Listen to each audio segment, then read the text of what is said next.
Bismillahirrahmanirrahim. Assalamualaikum warahmatullahi wabarakatuh.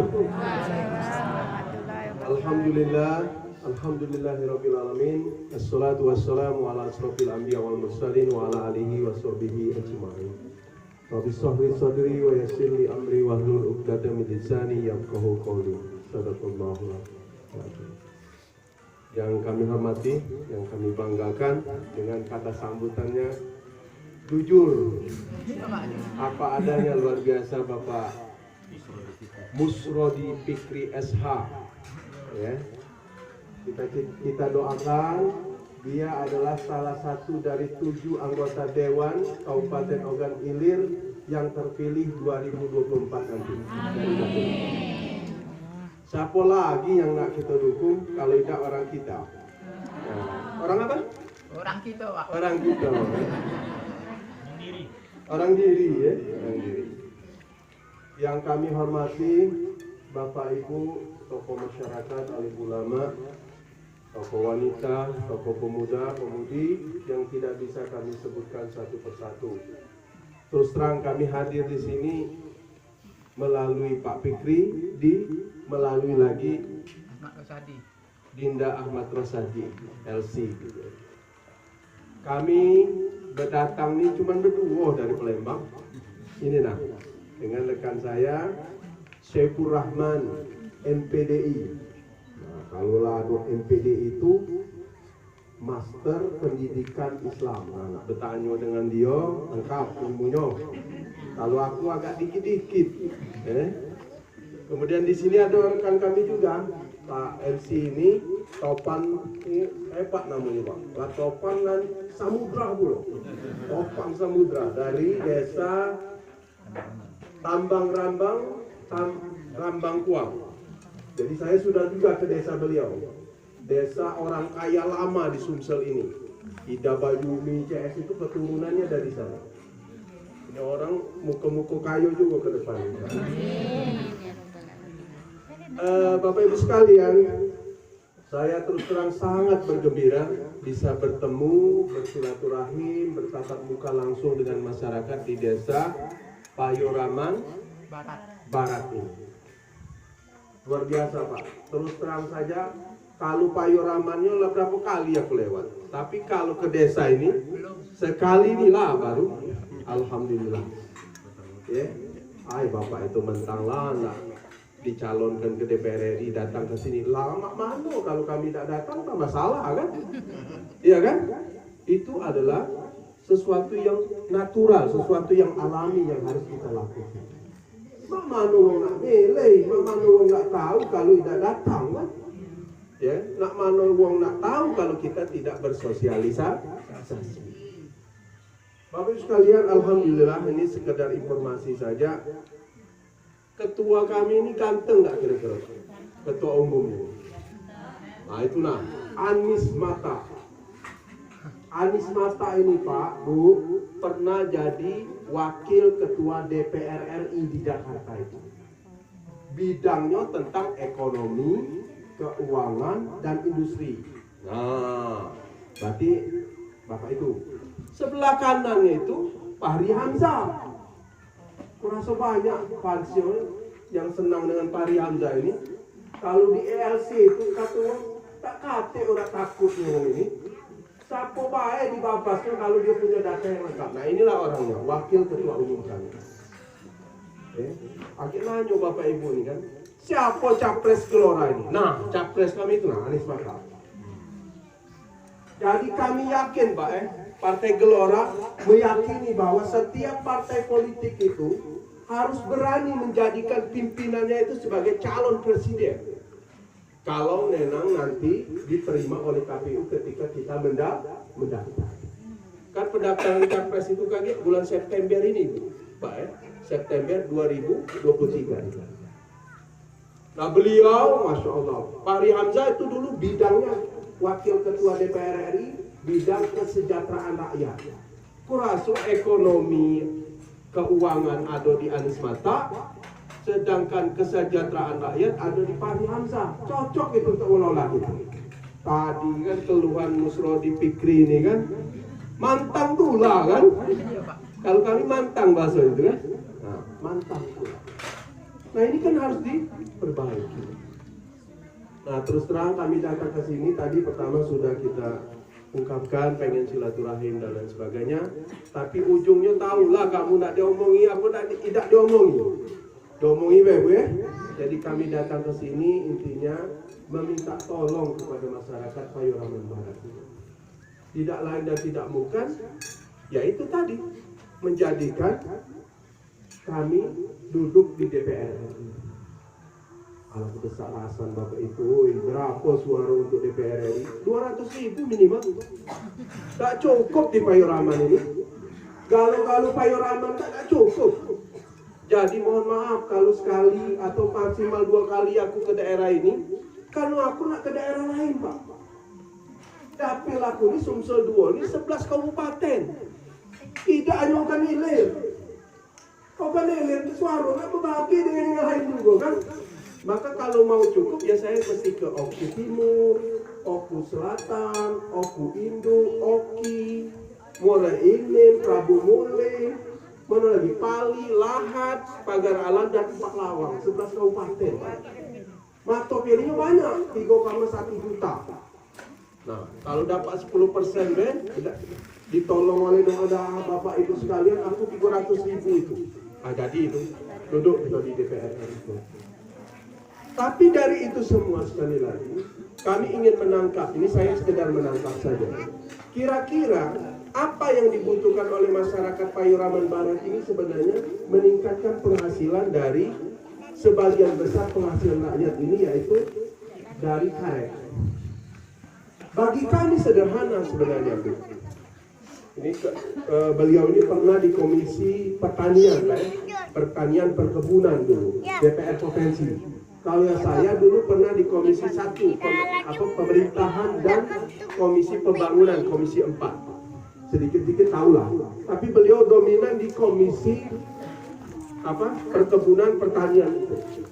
Beliau cerita waktu itu bahwa salah satu bentuk keseriusan kita untuk membangun pertanian karet di Sumatera Selatan, perkebunan karet itu harusnya ada yang namanya pabrik ban. Dulu kita ada pabrik ban di Patal itu Pak. Apa namanya? Intiro. Pabrik ban Intiro. Ada yang pernah dengar tak? Ada kan? Tapi sekarang jadi PTC kan? Jadi PTC, Palembang Trade Center itu. Nah dulu saya yakin harga karet ini sebenarnya Bapak Ibu sekalian, dia tidak terlalu turunnya itu tidak terlalu sering sebenarnya di tingkat perdagangan karet dunia. Tapi karena kita tidak bisa mengelolanya menjadi barang jadi langsung di Sumatera Selatan ini, sehingga harga karet kita itu naik. Nah salah satu rancangan program kerja kami, kalau Bapak Ibu memang mempercayakan kepada kami, adalah menghadirkan pabrik karet itu di Sumatera Selatan, pabrik ban itu di Sumatera Selatan. Tepuk tangan dulu. Ini penting Bapak Ibu sekalian. Yakin tidak Bapak Ibu akan meningkat harga karet kita? Yakin. Karena dia jadi barang jadi. Ya kan? Dia tidak perlu lagi dijual ke tempat lain, ke Jawa, ke India. Dijual di Sumatera Selatan langsung menjadi karet. Apa ban-ban yang dipakai kita semua ini? Berapa juta ban ini, dibutuhkan ban itu setiap tahun di Sumatera Selatan ini? Motor kita ini, anak-anak kita yang belum cukup umur ke sekolah lah makin motor sekarang. Hah? Kalau dulu jarang, tapi sekarang jauh, luar biasa banyak. Mobil-mobil juga begitu banyak. Baik mobil pribadi, mobil angkutan dan segala macamnya yang tidak terhitung lagi. Jadi ini bisa meningkat Bapak Ibu sekalian. Nah, yang terakhir yang ingin kami sampaikan, sedikit kami sampaikan. Pertama Pak ya, sebenarnya gawe kami hari-hari sekarang ini adalah membantu KPU ya, dan jajarannya dari KPU RI sampai ke KPU Kabupaten Kota sampai PPK itu atau PPS itu adalah membantu mensosialisasikan nomor dan lambang partai masing-masing yang punya partai. plus pimpinan-pimpinannya. Nah, karena kami melaksanakan itu, ya terpaksa kami ulang lagi, bukan terpaksa, kami akan mengulangi apa yang disampaikan oleh Dinda Musrodi Fikri ini. Partai Gelora alhamdulillah 14 Agustus kemarin 14 Desember 2022 itu mendapatkan nomor ketika pemilu nanti nomor 7. 7 nah, maka ini lah 7. Pakat kita nomor 7. Ronaldo nomor berapa? 7 Ronaldo nomor 7. 7 lapis langit, 7 lapis bumi kata kan? Nah, itu kan bisa saja lah kita main apa namanya. Yang kedua, saya mensosialisasikan lambangnya ini. Lambangnya ini Bapak Ibu sekalian perlu kita pahami. Pendirian partai itu sekali lagi biasanya didasari dengan cita-cita yang mulia. Nah, cita-cita yang mulia pendirian partai itu tercermin dari lambangnya. Kalau yang serius gitu ya.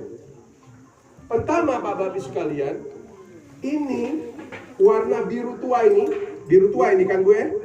Biru tua. Itu melambangkan gelombang air laut. Atau katakanlah gelombang. Gelombang kan ada juga di sungai ya. Tapi ini gelombang air laut.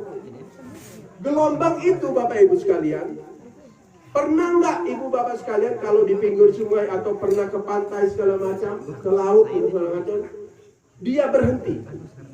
Tidak pernah. Yang ada adalah kecil, sedang, atau besar gelombang. Itu artinya gelombang air laut itu adalah mencerminkan energi, tenaga, kemauan, ya. Jadi energi perubahan itu terletak pada rakyat. Pak ya? Tadi kan kita sepakat, kalau kita ingin meningkatkan hasil pendapatan kita, tidak lain pada daerah-daerah yang banyak menghasilkan karet itu adalah dibuat pabrik ban di sana. Itu energi perubahan. Kalau kita diam saja, berkeluh kesah saja, tidak akan pernah berubah. Ya, kata Allah kan, Innallaha la yughayyiru biqaumin hatta yughayyiru ma bi anfusihim. Benar, Ustaz Tidak akan berubah suatu kaum itu kecuali mereka sendiri yang mau merubah. Jadi Bapak Ibu sekalian, ini penting. Jadi Partai Gelora meyakini bahwa dengan lambang ini rakyatlah pelaku perubah sejarah kehidupan mereka masing-masing. Tetapi pemerintah mendorong perubahan itu ke arah yang lebih baik, membuat kebijakan-kebijakan yang baik. Salah satunya misalkan tadi buat pabrik ban di Sumatera Selatan ini, sehingga kita tidak perlu lagi beli dengan biaya lebih mahal, tetapi kita meningkatkan harga jual karet-karet rakyat di Sumatera Selatan ini. Ya. Yang kedua Pak, Ibu-ibu sekalian, ini warna biru langit. Biru langit kan ya, Pak ya? Itu dah agak besar. Yang latar spanduk ini rata-rata biru langit. Biru langit itu warna keoptimisan, warna keyakinan. Warna yang tidak mau melihat terlalu banyak hal-hal di belakang. Kalau kita nengok spion terus, tongkat tumbuh. Nah kita nggak perlu, kita lihat masa depan kita bagaimana ini. Nah bangsa ini harus dibawa oleh orang-orang yang meyakini bahwa bangsa Indonesia ke depan itu semakin jaya, semakin kuat. Ya, semakin kuat. Bagaimana ukurannya bangsa itu kuat? Satu, ketika ekonominya kuat.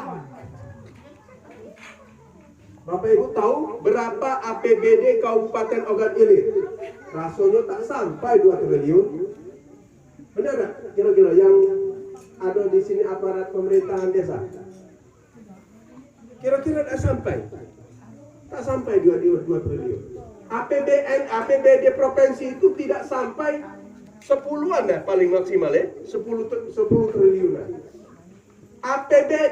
APBN kita sekitar 3.000 triliun. Bapak tahu kan kemarin kasus yang anak orang pajak itu? Mahfud MD sebagai Menko Polhukam ngomong, beredar uang-uang yang tidak jelas itu di antara 400 pejabat pajak itu 300 triliun. Bayangkan Bapak Ibu sekalian. Ada apa bangsa ini? Sebenarnya APBN kita itu bisa menjadi 5 kali lipat dari sekarang. Bisa 15 ribuan. Tapi kalau pemimpinnya, presidennya, bukan kita mengatakan Presiden Jokowi ini jelek, bukan. Tapi